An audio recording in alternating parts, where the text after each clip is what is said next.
Hey everyone, thanks for tuning in. So I just want to start by saying that today's video is brought to you by Scott. Scott is one of the viewers and wanted to is like offloading some games and reached out and asked if I'd be interested in picking up the Star Trek stuff. And I thought, yeah, I mean this is perfect because it fit into the Star Trek game we did earlier, the Federation Commander, and some comments in there brought up, another great game was the Star Trek Starship Combat Tactical Simulator. However, I think this is an older version, which is still the Starship Combat role-playing game. This has actually got several editions.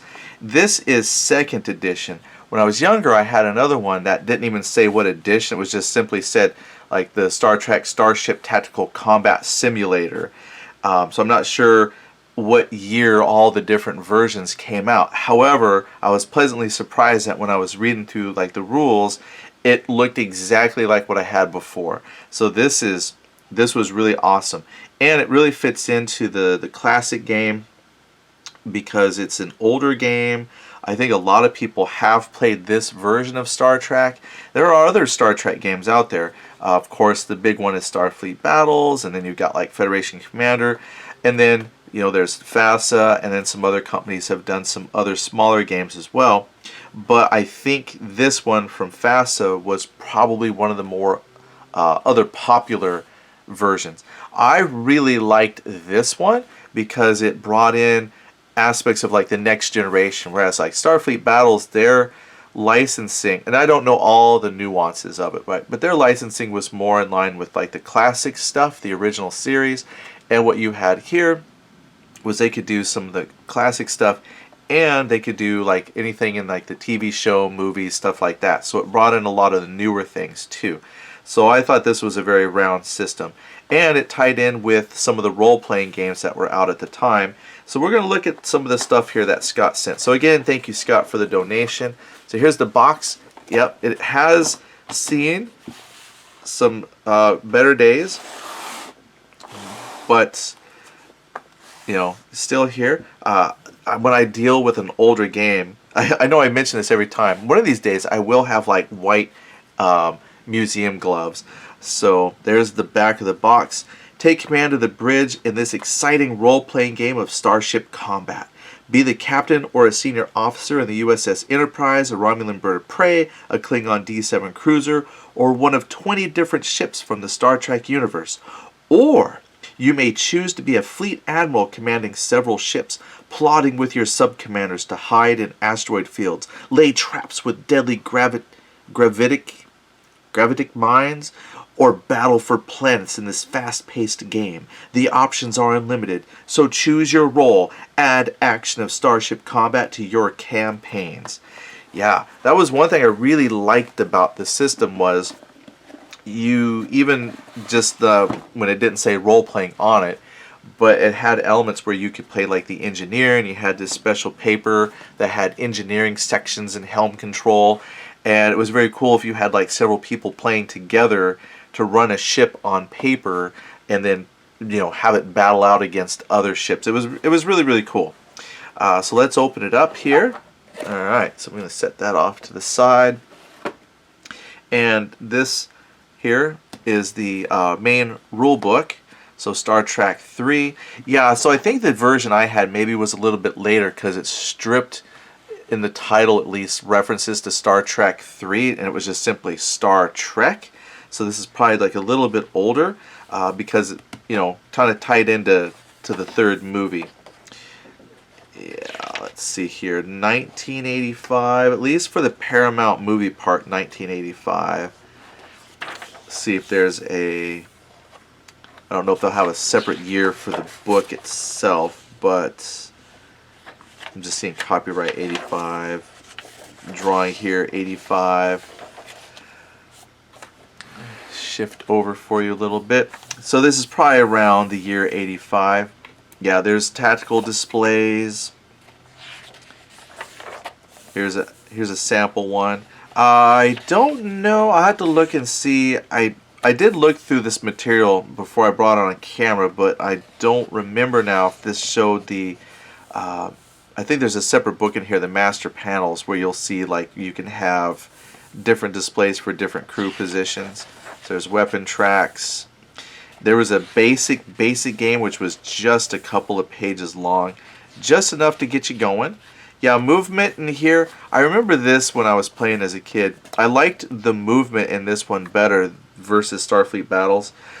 I do have to admit that when I played Federation Commander, I do see the benefit of moving, like Starfleet Battles, you get your 32 impulses, you're moving just simply one hex at a time. I can see the benefit of that because when you move like 2 or 3 hexes at a time, during that move, you might lose some of those opportunities to fire at an optimal range for you, right? Something that would let you fire at your opponent, but they couldn't return fire. But if everybody's moving like 2 or 3 hexes towards each other, you might lose some of those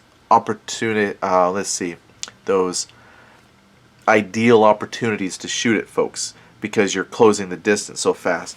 But at the same time, I really did enjoy the fact that you could move 2 or 3 hexes, and it just felt like you were moving around the board.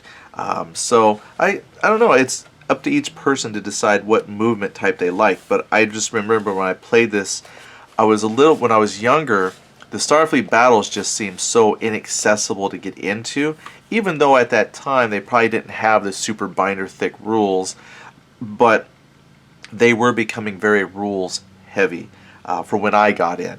So this was like super fun. My friends and I, we just learned it really quickly, and you could play, and the ships are flying around the map. It just felt great. Loved it. So it's really neat to see, you can move multiple hexes in some degree. Picking targets, firing arcs. Yeah, that was one thing too. It didn't feel like the firing arcs were really restricted. So where the Starfleet battles was very much more on like the simulation side of things, this felt very more like a video game type of feel. So combat was easy to get into. Firing arcs were generous, so you could get to the shooting right away. Let's see. Yeah, so the basic game is just a few pages. Your ship charts definitely did not look anything like Starfleet Battles. That is one thing I did thoroughly enjoy about Starfleet Battles, was the fact that you've got a ship silhouette and then all the boxes of damage. Here everything is just in kind of a dull text layout, and you have to copy everything over to forms. So that's one thing I did prefer, like with Starfleet Battles. But this worked. Playing with some miniatures, getting into kind of the advanced rules, cloaking devices, damage from exploding ships, some optional rules, and then look, there's a expert section, and even the expert section we're still at 26 pages. Okay, master control panel. This is just kind of like one of the generic tracks for your ships. So you would write down what type of ship you're looking at, or not ship. Obviously you're going to write down somewhere your ship type class. It's over here, but you have engine types. You would cross out the boxes that the engines didn't generate power for.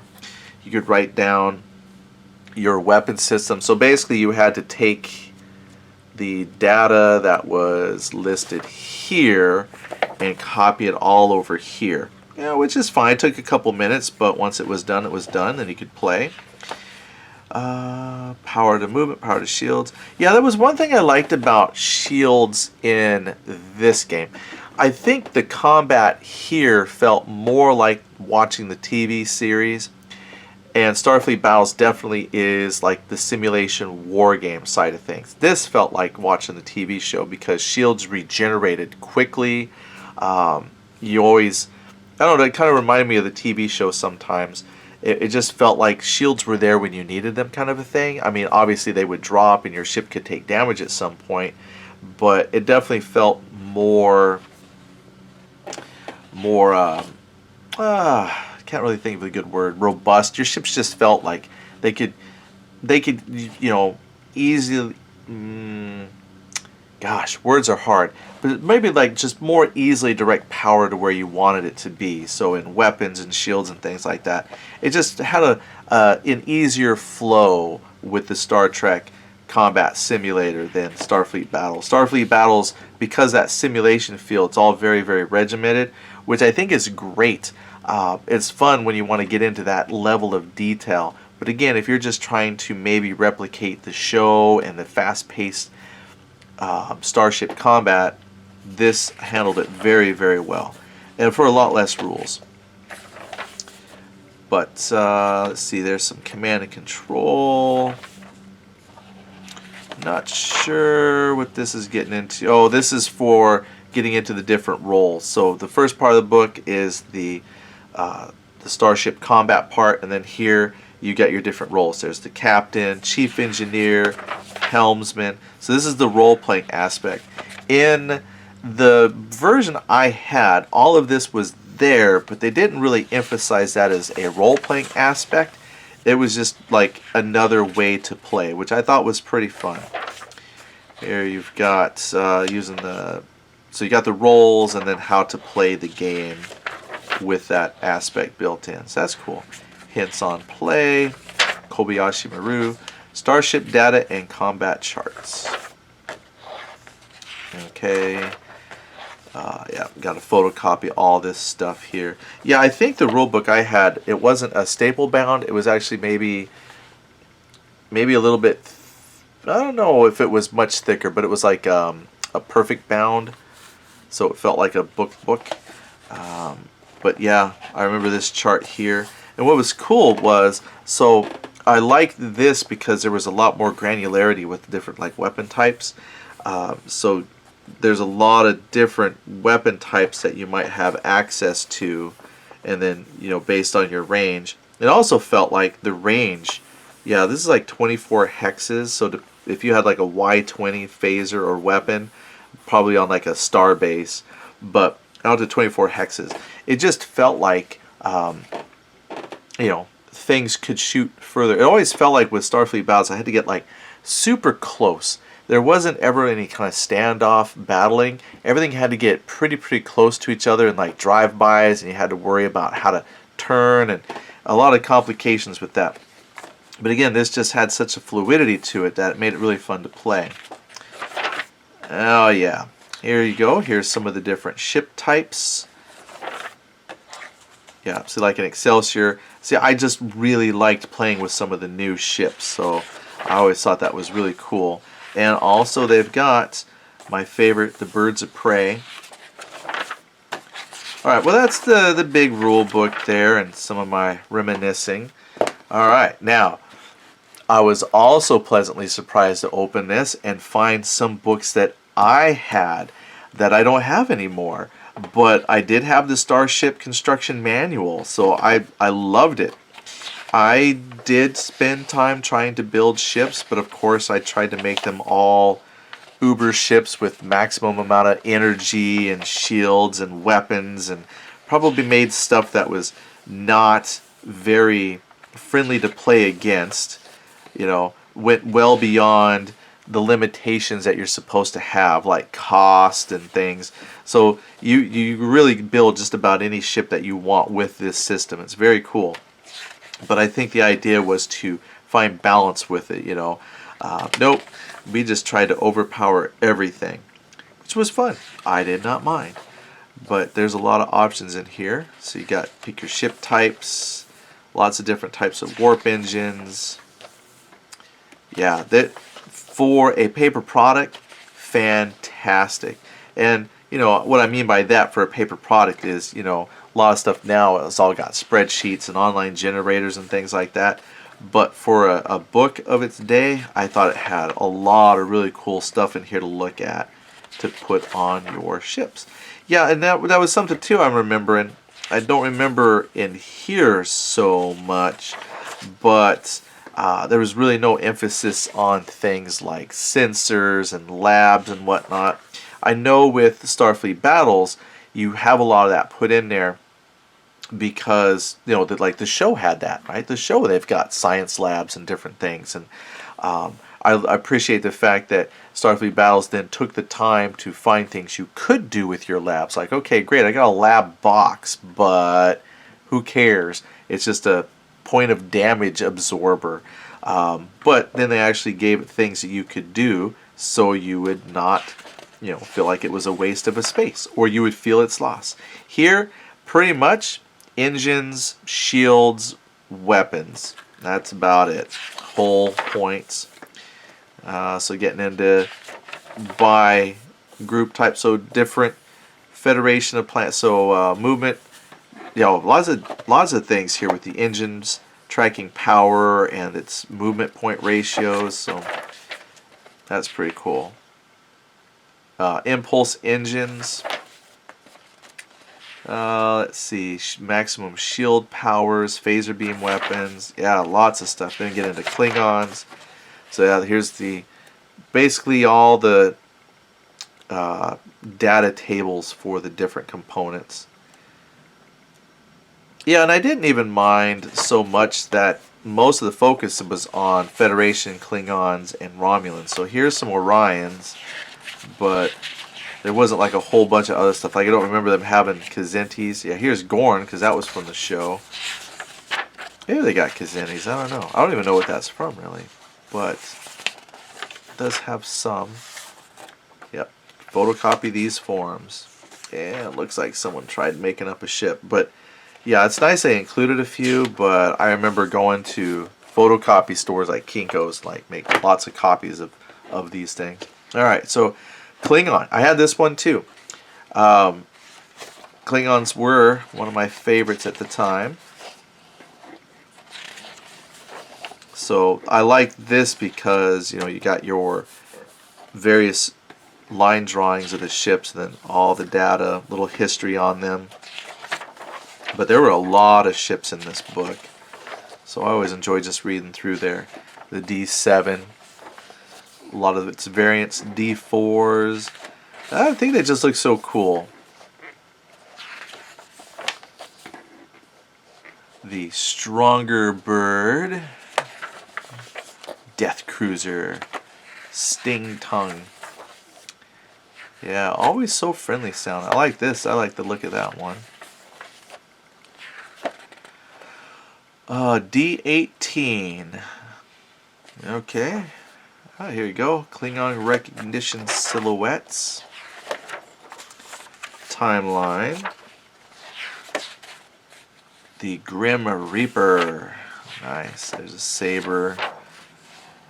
Ooh, the Great Bird. Frigates. So there you go. You have a lot of options in here for your Klingons. And there's a Bird of Prey, Scout. Is that Vittori?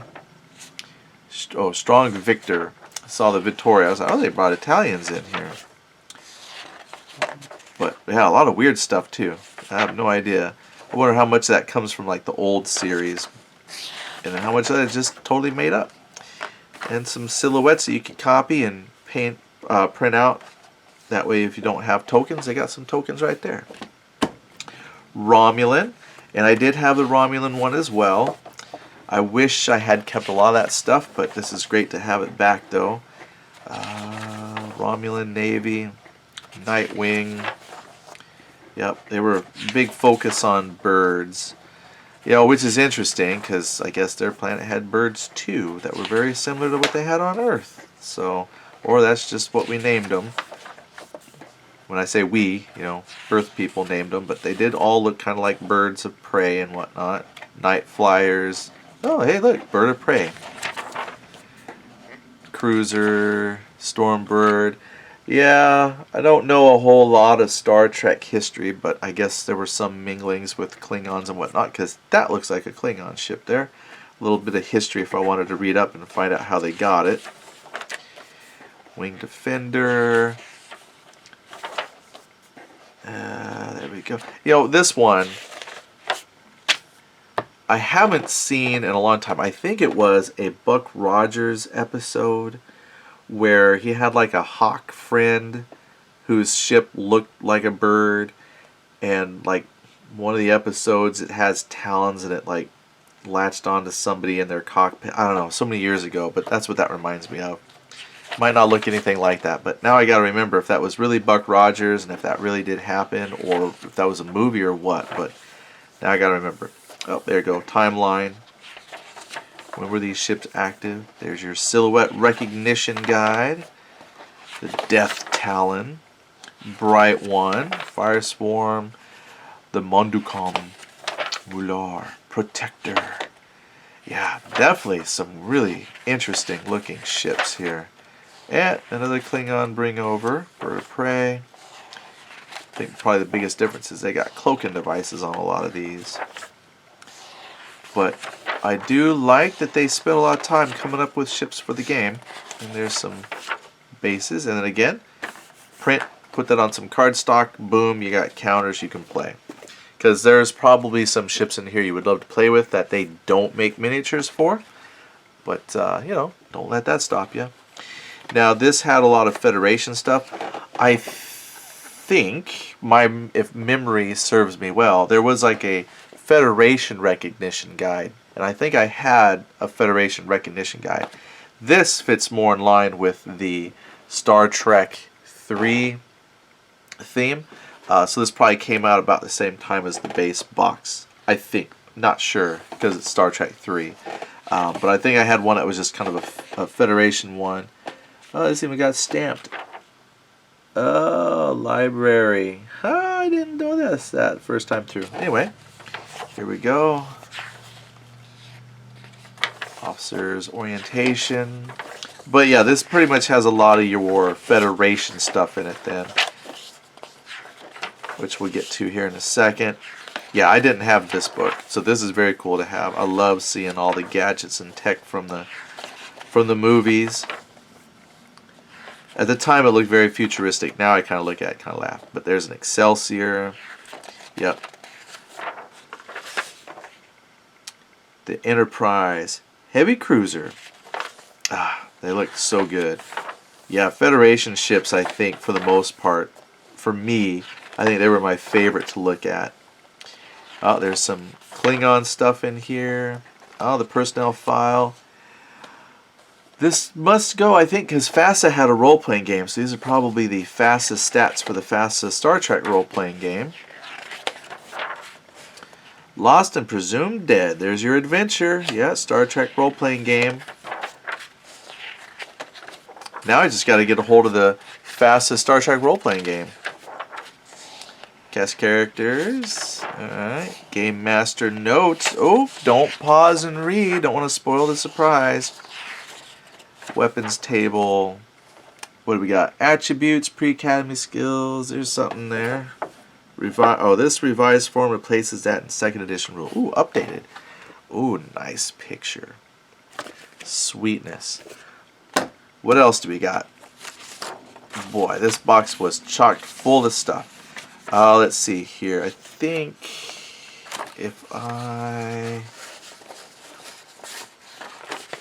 yeah, definitely. I'm not sure where this comes from. It was photocopied. I mean, obviously. I just don't remember like the pictures where it comes from exactly, or what book it came out of.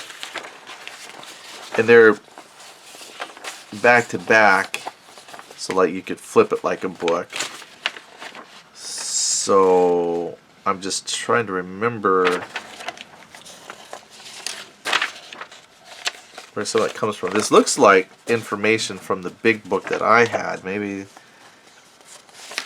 I'll have to look into this a little bit more just to figure out where this came from. But I mean, I'm glad it's here. So it just gives me some more things to look at. Alright. A tactical display. That's an interesting paper type. But we have that from the big book. Here's a master control panel. Looks like this one was printed out. I don't think anybody actually wrote on that one. I could be wrong. If someone wrote on it, they got really cool penmanship, but I think that was photocopied that way. Yeah, this is the form I remember. So when I was a kid, I photocopied like about 100 of these. Man, photocopy when I was younger was really cheap, and so I copied. I remember I went in somewhere and I was like, "Yeah, can I get copies of this?" And they were like, "No, we can't photocopy, copyrighted material." And they just said no. And I looked right down here, permission granted to photocopy, and they were like, "Fine." So I got like 100 copies, and we just burned through them because you mark it all up for one battle and then you're done. Toss it away. But your shields. Yeah, I liked because you had shields, your forward, so you had as many shield arcs. But what I remember is like every turn the shields go back up. So unless you like permanently damaged a shield or something like that, as long as you were putting power into your shields, shields were regenerating all the time. So I remember that. That was always kind of fun. Sensor, shield, repair things. Just brings back memories. So, but need a blank one. What do we got here? Tactical display for Romulan vessels. Yes, so this I remember a little bit about. I mean, very little. So this is going off of memories. But yeah, if you were like one of the helm stations, engineer or something like that, you could track power. It was just kind of fun. I remember, I think I maybe played it just a few times because my friends preferred to do big battles. They didn't want to just, because I think after a while it was just kind of like, I need power to whatever, and you would use a penny or something to mark power usage or whatever. And there's an engineering panel on here too somewhere. One of these, there was like an engineering one where you would track the use of power, but if the person who was the tactical officer would have to move these pennies up and down on the sliders for where the shields were, it's like, oh, you took 3 points to your shields. Oh, okay, let me move that down 3. But it was kind of fun. It was kind of fun. You had to really talk to people, but it almost seemed pointless at some point. It was like, I could just write all this down on a piece of paper myself, instead of telling Bob, hey, Bob, move that shield down 3. But the idea was pretty fun. Let's see, weapons tracks. There's helm. Yeah, tracking your movement points. Yeah, and then as the captain, you really had to go into that type of gameplay with that mindset, like definitely like a role-playing mindset. Like, okay, I'm the captain now. All right, how much power do we have? All right, engineering, I want you to give Bob 3 points for weapons. I want you to give Frank 2 points for movement. Okay, let me slide my little trackers around. So, was it the most effective way of playing? Maybe not, but it was kind of fun if you got into it. And when you're a kid, things like that are sometimes suck you in. There's the engineering panel. All right, that's what I remember. So, you got, I don't think we used pennies. I remember we used something like pinto beans or dried beans or something, but we had little counters and you're, moving power along and track and stuff.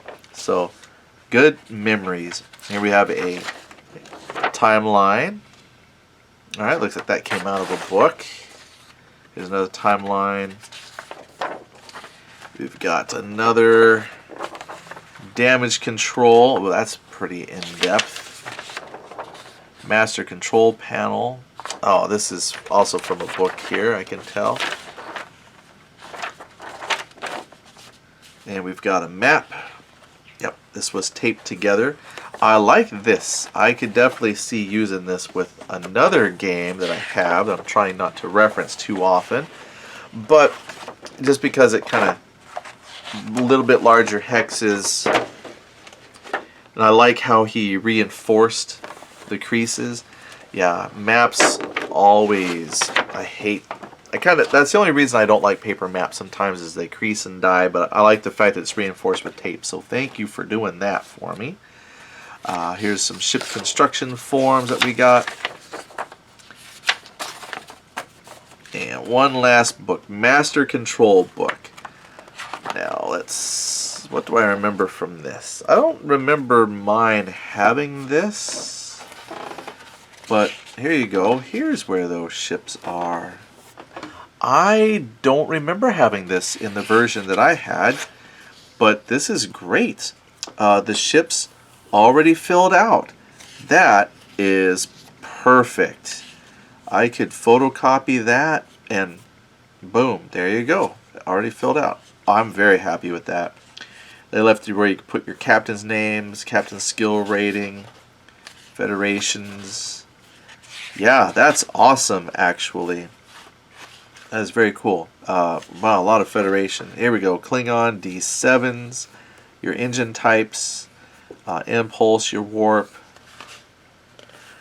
Yeah, only a few weapons on that one. But it's got your firing arc. Let's see if we can zoom that in a little bit. Bring you in here. Nice. So here's a weapon type. There's the arc, so port and forward. So I mean that's a huge firing arc on those. But nothing aft, so gotta constantly maneuver around a little bit. Some damage modifiers. +2 damage at a range of 1 through 18. Don't remember what all that is about, but I think that's just because of the beam type. So this is all just a KD6. Yeah, it felt so cool to have such detail, so many different weapon types. So that's a KD6. Let's see what this guy's got. This guy's got a KD13 firing chart X. The higher the number out, you know, the further it can shoot, more damage it does. Like look here, you get +3 damage at 1 to 7, +2 at 8 to 15. Here is a type of photon, KP6, firing chart R, power to arm 2, damage 20. Nice. The phasers, you still rolled the variable amounts of damage, but there's a damage bonus. But photons, boom, 20 points. Oh, look at this sucker. That is nothing but that. We'd have to go look up that ship there, but that is something else. Oh, look at this. This must be a station. Don't tell me that. You know what? We can find out. Let's find that Klingon recognition book and find out what a Klingon L24 is. Because now I want to know. L24 right there. Oh, it is a ship. Check that out. It's the Ever Victorious Class 13 battleship, as opposed to this fat man. Well, that just looks terrible. But this sucker, that's got some bite to it. It sure does. And all of its stats right there are right here in this master control panel. Yeah, that I'm surprised if they does it have 2 pages? Nope. They had just enough room to fit all the weapons. But 79 units of power. That's a lot of power by anybody's standard. But power to movement ratio, so it looks like I gotta spend 5 power for every movement point I want. Power to shields, I think this was opposite, so 1 shield point gave you 3 points of shielding. So shielding was pretty easy to come by. That I do remember. That I did like that. Like shields, no problem. Until that shield was like generator was destroyed, you could always pump power into your shield. So loved it.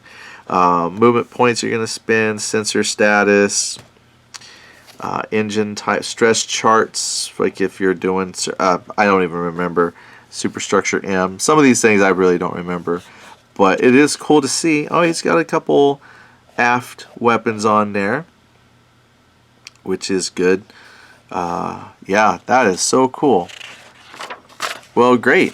If I ever whip this out, I know I can just photocopy these, so I don't have to copy everything over by hand. But there you go. So this is definitely what's more. This is more stuff that comes that Scott sent than what comes with the boxed game itself. So I'm not sure. I think maybe this was supposed to be, but this definitely is a separate purchase. You know, it comes. Pretty sure it came with a star map. Pretty sure there's counters too. So I'll have to come up with something for counters that I can use. Well, each of those recognition books looks like they had some counters, like the Klingons and whatnot. I don't know if there was any counters in the Federation I could print out. And it's, you know, paperwork, obviously, added over the years. The Star Trek 3 source book is an add-on. Yeah, I don't see any counters for that. That's okay. The Romulan book was a separate purchase. The ship construction manual, separate purchase. So really, I think if you were to have purchased this, you would have got your counters, your map, the ship form, and the rules. That probably would have been the basics. Let's see if this has a I didn't remember this seeing a contents. Yeah, I didn't see contents on here. But I think that'd be a pretty good guess. So then later on you would add, so you got the master control book, you had your rules, probably counters, the map, and I think this is a die 10 based game if I remember right, die 10. So I think it came with maybe one die 10. Yeah, I think it was a die 10 system, so you probably got like one die 10, and then the rest of the books and stuff would be separate purchases. So wow. Thank you for watching. I know that's kind of lengthy, but this was such a great stroll down memory lane, and there's a lot of great things in here that, if you've never seen this before, hopefully that kind of gives you an idea what it had. I'm not sure how easy it is to find this game anymore. I believe this is completely out of print, so you're going to have to search Noble Knight and whatnot, but let me tell you, well worth your investment. Plus, I do know there's some websites, I don't have any links to give you, but if you just do a search, there are actually some websites that keep the game alive, and they come up with new ship designs all the time. So the game is not dead. It is very heavily fan supported. So definitely, if you were interested in looking into a different Star Trek game, finding the base rules might be a little bit of a challenge, but I'm pretty sure if you search around enough, you could probably find the base rules, and then all the forms that you could possibly want to play the game is out there. So look into it.